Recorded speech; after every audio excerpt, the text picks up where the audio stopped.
The regular season is heating up, new stars are emerging, and that means more opportunities to win up to 25 times your cash on Prize Picks, the most exciting way to play daily fantasy sports. Just select 2 or more players, pick more or less on their projection on a wide variety of stats, and place your entry. It's that easy. Let it fly to turn $10 into $250 with just a few taps. Easy gameplay, quick withdrawals, and injury insurance on your picks are what make Prize Picks the #1 daily fantasy sports app. Watch your favorite players and get paid doing it this basketball season. See your entries make progress during the game or make new entries for the second half in the fourth quarter. 3-pointers, assists, rebounds, and everything in between are yours for the taking. Join the Prize Picks community of more than 7 million players who have already signed up. Right now, Prize Picks will match your first deposit of up to $100. Just download the Prize Picks app and use code GET100. That's code GET100 on Prize Picks for a first deposit match of up to $100. Prize Picks. Pick more, pick less. It's that easy. Hello and welcome. It is Eric Erickson here, the Eric Erickson Show across the nation. Yeah, that is my real name, believe it or not. The phone number, 877-973-7425. I begin with a personal story directly related to international affairs. You know, I got a 13-year-old son. He got an F in band. He's brought it up to an A rather quickly. You know why he got an F? He did all the work. He did the practice. He just never bothered to turn in the practice sheet. Sometimes all you got to do is show up and toot your horn and you can get an A. Sometimes, however, and thankfully he rebounded. We've cracked the whip on him. We've made him, he's got to do the homework to bring up his grades. He's got to do the homework. You know, amazingly with math in particular, if you do your homework with math, if you remember growing up, you do your math homework, you get you ready for your quizzes and your exams. You got to put in the time and you got to do the homework. And if you do the homework, and if you're not doing well on the homework, you get some help with the homework to bring your homework grade up. Amazingly, you can bring your test grades up. It's kind of remarkable how that works. So Kamala Harris, if there is a criticism of Kamala Harris, there is one. The internal criticism of Kamala Harris. This is not me making this up. This has been in Politico. This has been in the New York Times. This has been in the Washington Post. This has been reported on CNN. The internal Biden administration criticism of Kamala Harris is that she does not do the homework. Going back to her time as Attorney General of California, staff who worked for Kamala Harris said she is notorious for never reading the briefing books. Now, I need to explain this to you because you probably don't realize, you know, our presidents and vice presidents are not expected to just know everything. They sometimes think they do. That's Kamala Harris's problem. But what their staff does is they brief them. They sit down with them. They bring in relevant parties. They explain the situation. They allow for questions to be asked. And then they give you something called a briefing book, which is generally a binder. And that binder has reports from the State Department, from the Defense Department, from the Attorney General, from the Treasury Department, from the Ag Department, from all of the relevant departments, from the CIA, from the FBI, from all the relevant agencies. And you as the principal, you as the leader, you are supposed to read and digest the information and ask questions. That is your homework. Believe it or not, when you are an elected official, you have homework. That is your homework. And Kamala Harris, notorious, going back to her days as Attorney General, the number one complaint from her staff is that she never does the homework, and then she gets mad at the staff for being unprepared. Here's Kamala Harris. She did it again in a summit with the Polish president. Thank you, Madam Vice President. I wanted to ask you about some reporting that my colleague here in Poland noticed. He recently spoke with the mayor of the largest border town, who told him that the refugee system is essentially not set up for this, that it will collapse. It's an improvised system that can work for maybe 2 weeks, but not indefinitely. And I'm wondering what the United States is going to do more specifically to set up a permanent infrastructure. And relatedly, is the United States willing to make a specific allocation for Ukrainian refugees? And for President Duda, I wanted to know if you think, and if you asked the United States to specifically accept more refugees. Okay. A friend in need is a friend indeed. Okay, I can first. Okay, so this time. There goes her laughing again. Now, it was somewhat understandable, is because the question was who was going to start. But then she started. The laughter was just one part of it. Then there was her answer. I am here, standing here on the northern flank, on the eastern flank, talking about what we have in terms of the eastern flank and our NATO allies, and what is at stake at this very moment. What is at stake this very moment are some of the guiding principles around the NATO alliance, and in particular, the issue and the importance of defending sovereignty and territorial integrity, in this case of Ukraine. Except we're not defending the sovereignty and territorial integrity of Ukraine. We are not defending it. NATO is not defending it. We are not involved officially. Oh my gosh, everywhere this woman goes. First she thinks she's on the northern flank. She's on the eastern flank. You're not on a flank. You're in a separate country. You're in a NATO ally who is not involved. Poland wants to be involved. Poland desperately wants to be involved. But my gosh, everywhere the woman goes, she makes the situation worse. The laughter is only one side of it. It's the idea. I'm here, standing here on the northern flank, on the eastern flank. You're not on a flank. You're not in a war zone. You're in a separate country that is not involved. And you're making it worse.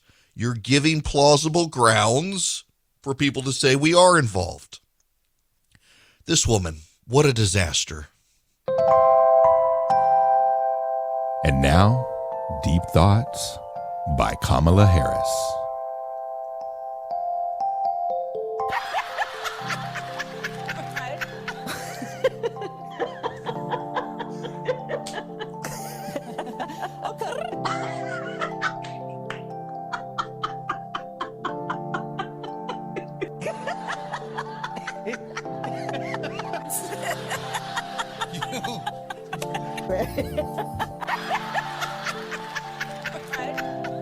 That was Deep Thoughts by Kamala Harris. Charlie did such a good job with that one. Every time she's asked a tough question, here comes the laughter. Well, there are other tough matters afoot. This is from CNBC. Inflation, while all of this is going on, rose 7.9% in February as food and energy costs push prices to the highest in more than 40 years. The consumer price index for February rose 7.9%, excluding food and energy, both of which moved sharply higher during the month. Core inflation still rose 6.4% in line with expectations, but the highest since August of 1982. Gas, groceries, and shelter were the biggest contributors to the consumer price index gain. Auto prices did ease. Worker paychecks fell further behind as inflation-adjusted earnings dropped 0.8% in February, contributing to a 2.6% decline over the past year. So your wages are down in relation to inflation. And do you know what the Biden administration's spin on this is today? Vladimir Putin. It's all Vladimir Putin's fault. It's all Vladimir Putin's fault. And you got the White House in denial about the overall numbers. Here's Jen Psaki. What specifically can you point to that has worked to bring down inflation?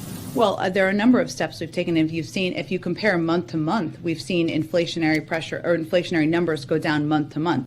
That's not true, Jen. I'm sorry. It's not true. Here's Rick Santelli over at CNBC. And, of course, this inflation news is going to be tough for the administration. Nothing, Joe, nothing has been more politicized than inflation. Just let's hearken back to all the things we've been through. First, it was transitory. Then, inflation is good. Then we went to corporate greed. Now we're at Putin.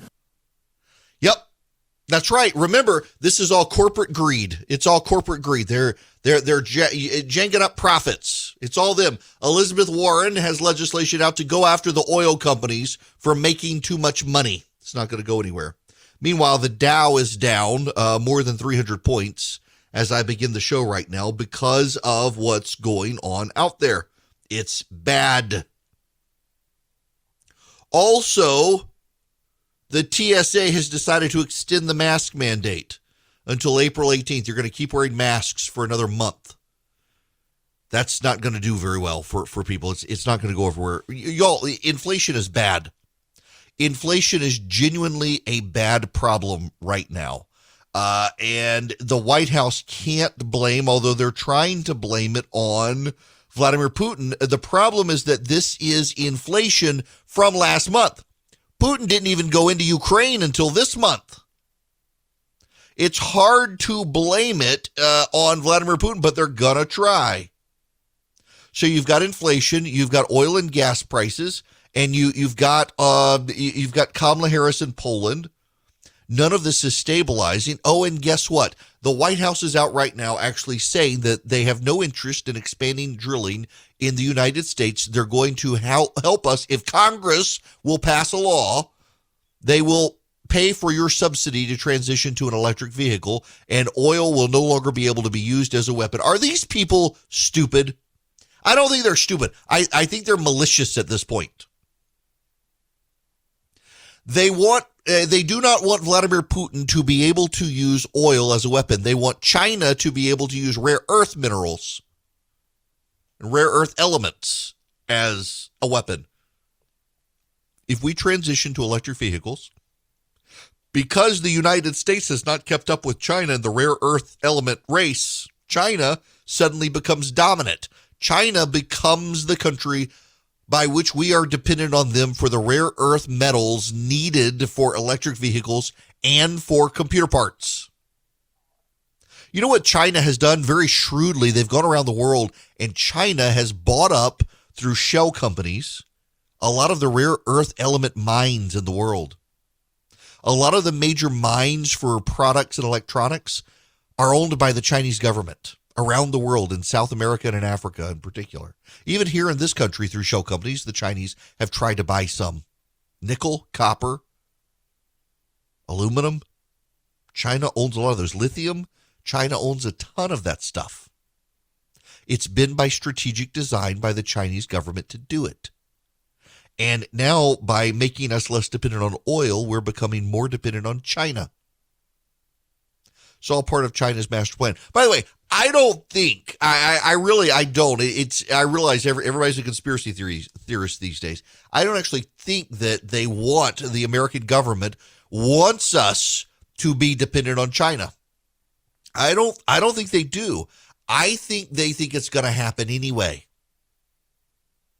I think it's one of those things where they don't think they can tell us. I think it's not part of their master plan to have us be a vassal state to China.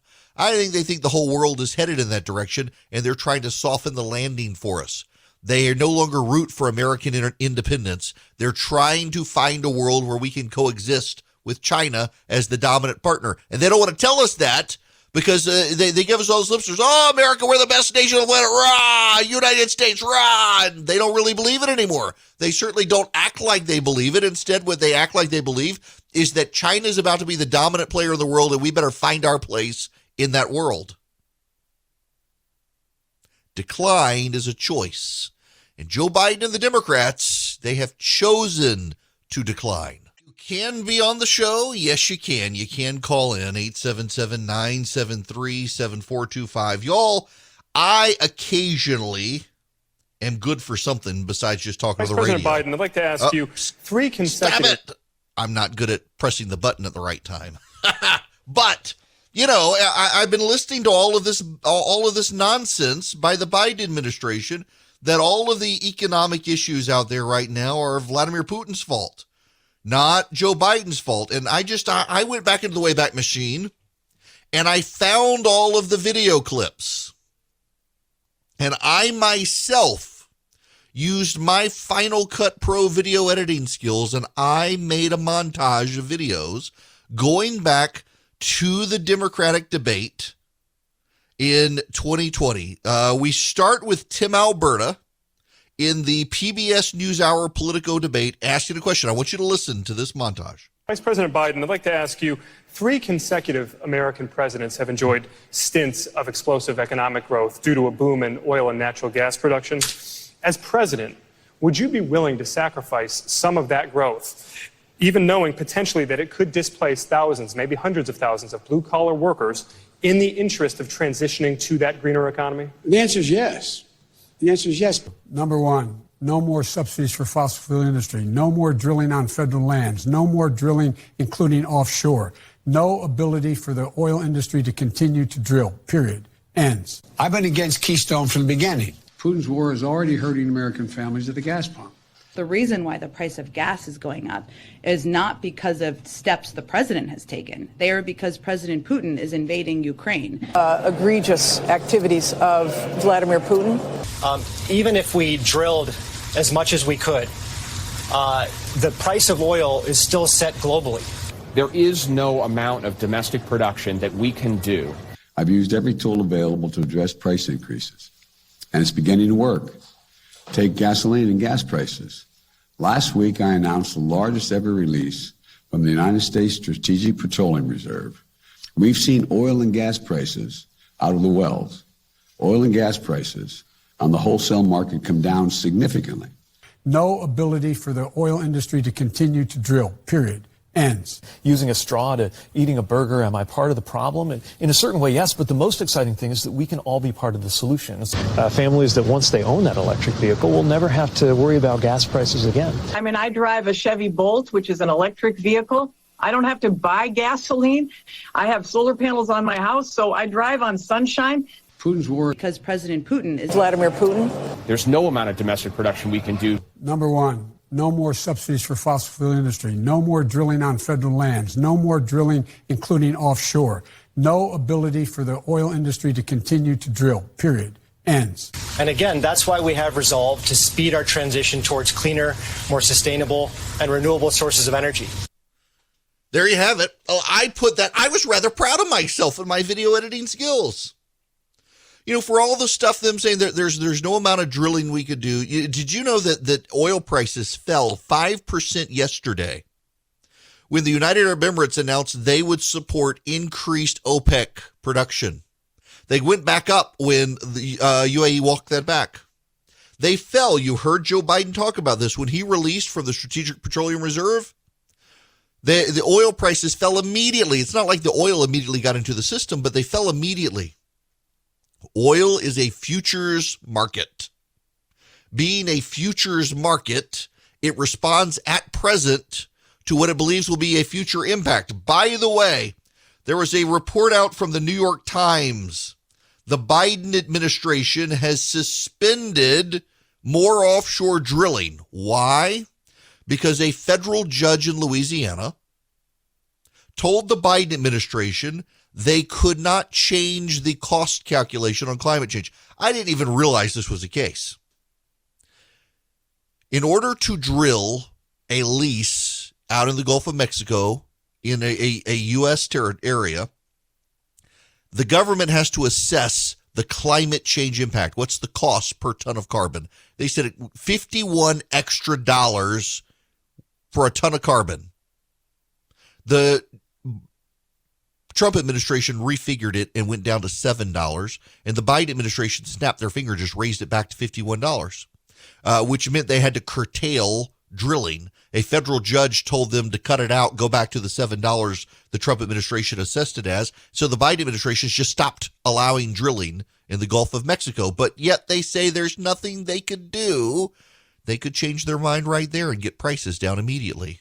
Hello there. It is Eric Erickson here. The Eric Erickson Show across the nation. The phone number is 877-973-7425. Let's go to the phones. Kenny, you're going to be up next. Welcome. Hey, Kenny. Yes. Welcome to the program. How are you? Good. So what's going on? Well, I listen to the show a lot, and then you turn over and listen to the mainstream and this administration. I work in the oil patch. I've already been to 5 oil rigs since 3:00 this morning. Wow! And you hear them talk about the oil. Eric, you don't just say I'm going to stand a rig up next week. Right. And it happened. It's a lot of capital investment, and with the way there's no trust for this administration, who's going to put up a capital investment that it takes with no guarantee that they're going to be up in 2 months?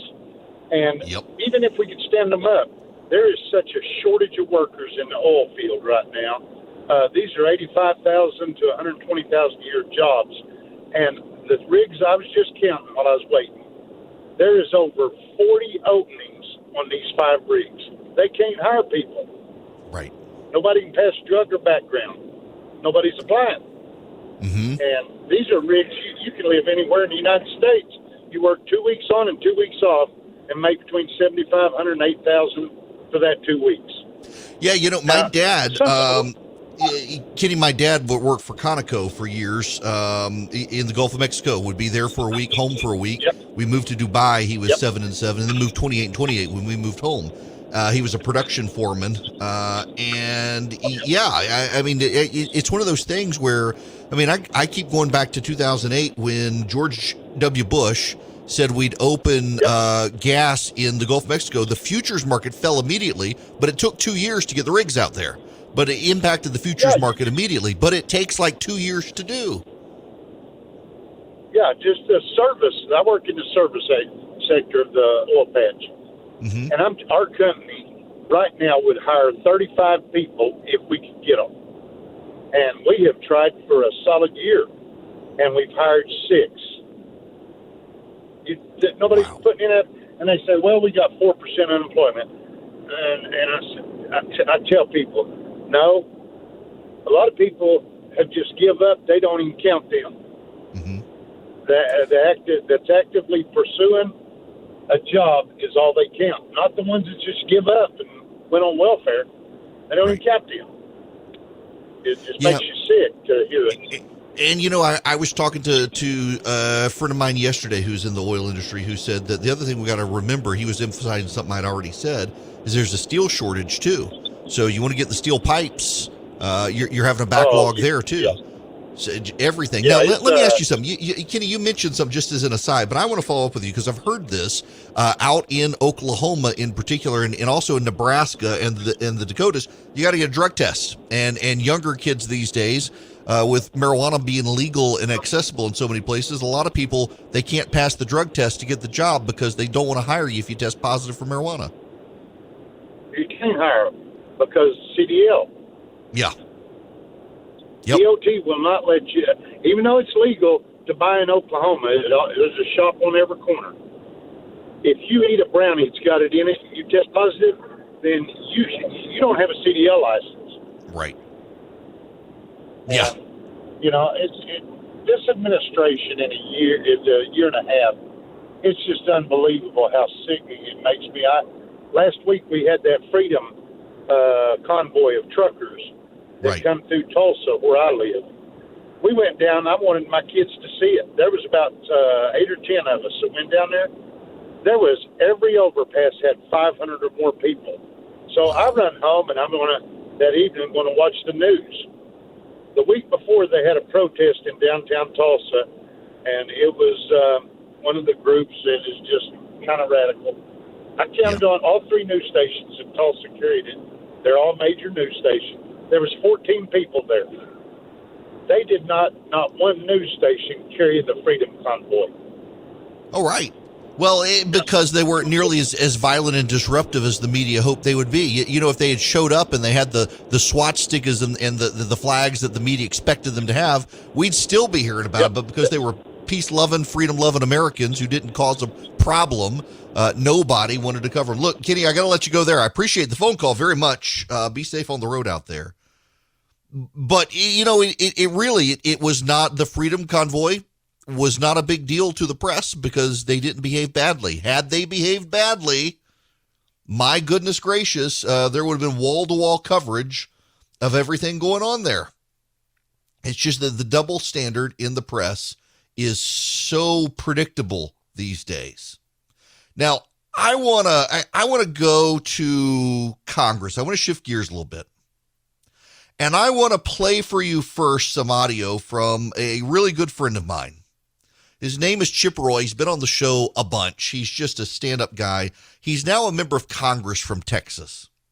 He is the only member of Congress in Texas who is in a multi-man contested primary who got over 80% of the vote in the primary. He's the incumbent. They redrew his lines. He had 3 people run against him, and he got 83% of the vote.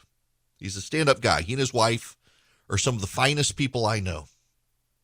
And he is a man of principle in Congress. And last night, he had the Democrats just spitting bullets mad because he made them actually vote. The Democrats wanted a free ride. They wanted unanimous consent to pass a bunch of spending bills last night because they wanted to go to their retreat today. And Chip said no and made them vote.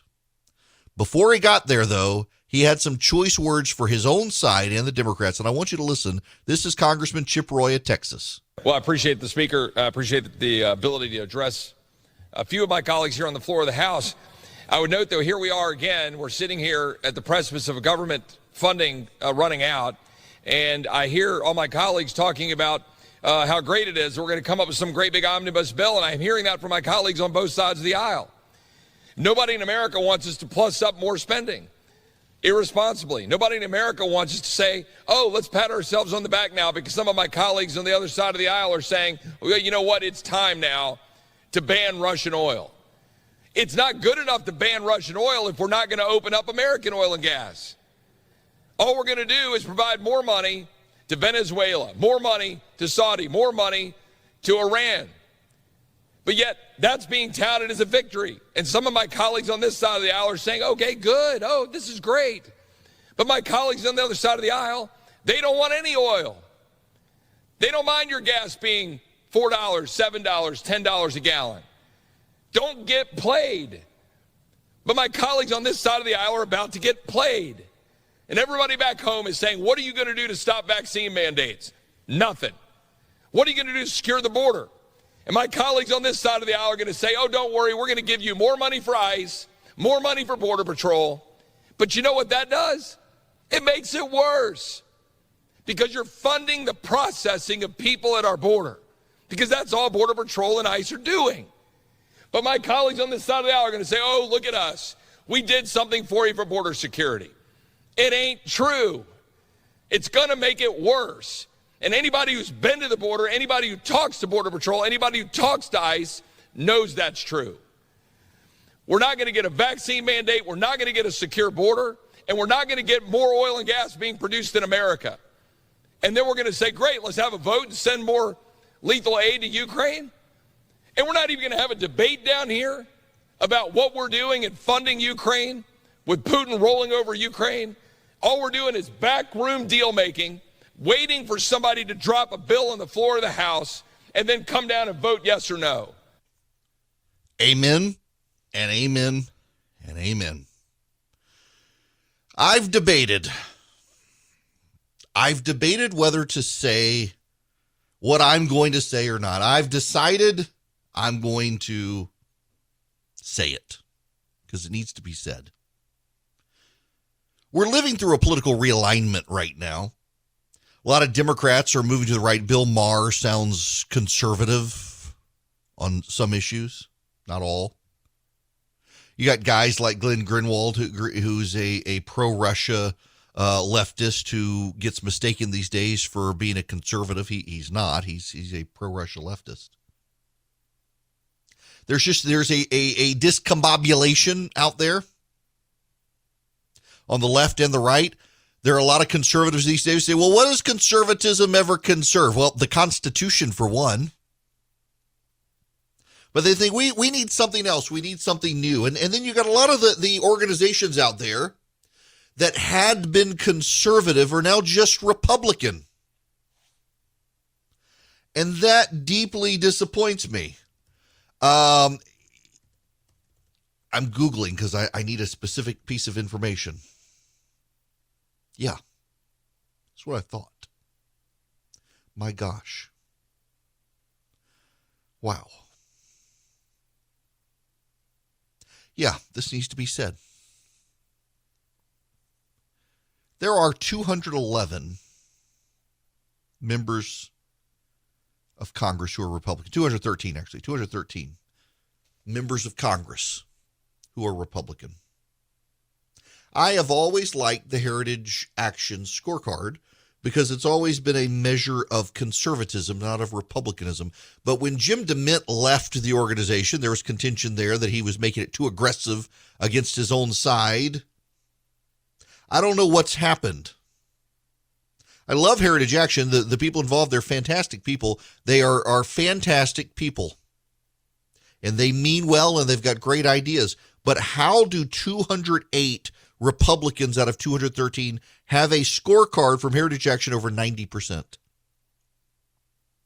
Y'all, standing up to Biden should be like breathing. You don't get gold stars for breathing. It's just what you're supposed to do to stay alive. The American Conservative Union gave 122 Republicans awards for scores over 80%. How do you get a score being over 80% as a Republican? Just you show up and you vote against Biden. Where are the real conservatives? The Republicans and the Democrats on a bipartisan basis just passed an omnibus spending bill for trillions of dollars and avoided a government shutdown. It seems like to me the people who voted no should be the ones to have the high scores, not the people who voted yes. It seems to me the conservatives who are willing to take a stand against their own side are the ones that conservative organizations should be scoring for and not providing cover for Kevin McCarthy, who's not a conservative. Where are the principal people? Is it any wonder you have a great many people on the right thinking, what the hell does conservatism stand for? I might as well go over and do something else now because even conservatives don't care about conservatism. Is it any wonder that we have these situations when the conservative standard bearers out there are like, yep, everybody gets a gold star. You get a gold star. You get a gold star. You get a gold star. It's like the Oprah Winfrey. You get a car. You get a car. You get a car. 90% ratings for 208 people. And now the American Conservative Union, I don't know if y'all have seen this, Matt Schlapp is alleged to have taken money from one of the George Soros organizations. At CPAC this year, they did not have a single pro-life panel. They said, well, pro-life is woven throughout. No, it matters when you actually have a discussion about social conservatism. Matt Schlapp is out there calling Leah Thomas, the dude who's on the swim team at the University of Pennsylvania, she saying, we should clearly be sympathetic to what she's going through. And 30 years from now, when she tells her story, she's not a she, she's a he. Words matter. It's the co-opting of pronouns that try to pressure us into buying into a transgender agenda that is deeply antithetical to science itself. And you got the leader of a conservative group not having pro-lifers on stage. Well, everyone was pro-life on stage. You didn't have a specific event dedicated to it.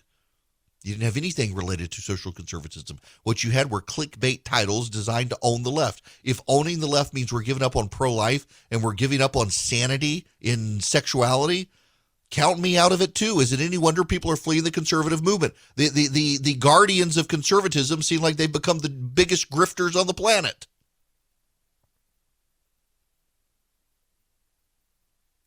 As hostile as I sound, I mean it lovingly. Guys, come on. There are not 208 Republicans in Congress who are worth giving a 90% scorecard to.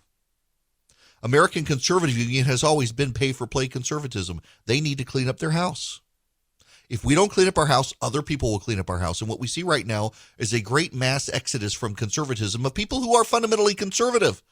But they look at the conservative movement and they see a bunch of people cashing in, not standing on principle. Republicans in Congress are as culpable for our national debt as the Democrats are. And Republicans in Congress are going along with Democrats on a massive spending increase. And Republicans in Congress have not done anything to really stand up for people who don't want to get the vaccine. Shut down the government. Oh, but we can't because the voters won't like us. We won't. Your quest for power is what causes you to lose power. You're so obsessed with getting it, you'll never get it. The Democrats are about to lose power because they're so obsessed with maintaining power. They're doing a whole lot of stupid stuff to keep their base in play, and their base is full of blithering idiots and progressive radicals.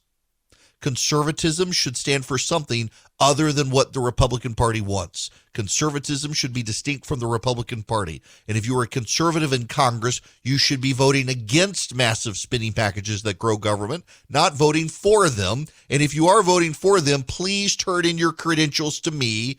I will be happy to police the conservative movement for you since you don't seem capable of doing it if you're voting for massive spending increases and supporting Kevin McCarthy for Speaker of the House. Hello there, it is Eric Erickson here. Across the nation, the phone number is 877-973-7425.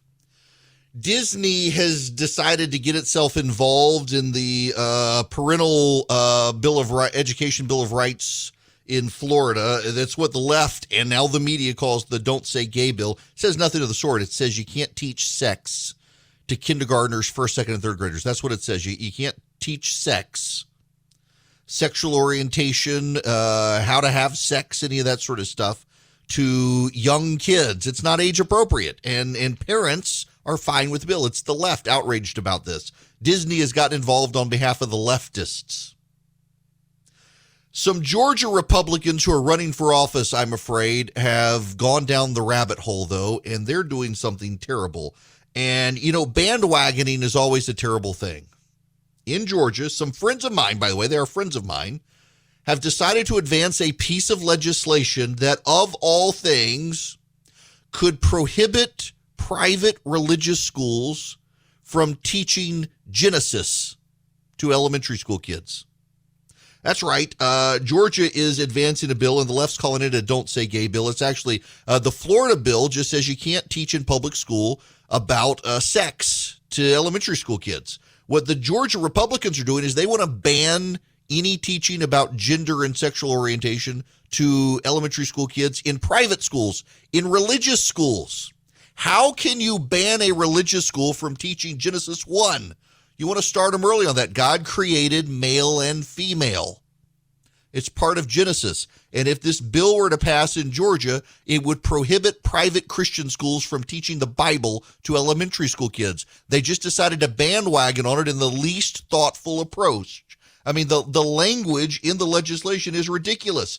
No private or non-public school or program shall promote, compel, or encourage classroom discussion of sexual orientation or gender identity in primary grade levels or in a manner that's not appropriate for the age. So you could not discuss God creating Adam and Eve, male and female, to an elementary school in Georgia. That's stupid. It's 2022. Things are still crazy. Things haven't settled down. And now you got the Federal Reserve and interest rates. You got the economy. You got inflation. A lot of banks won't even return your phone call. Let's say you're a small business and you need a loan for $750,000 or higher. You see an opportunity where banks, they don't even want to see you. You want to buy a building, you want to build a building, reach out to the Frost family at First Liberty Building and Loan. They've been helping small businesses become big businesses since the 1990s. They want to help you if they can. So spend 10 minutes with them. See if you're a good fit for them and they're a good fit for you. Their website is firstlibertyga.com. That's firstlibertyga.com. Again, you need a loan, $750,000 or higher. You're a small business and you see an opportunity to grow. Share it with the Frost family and see if they can help you.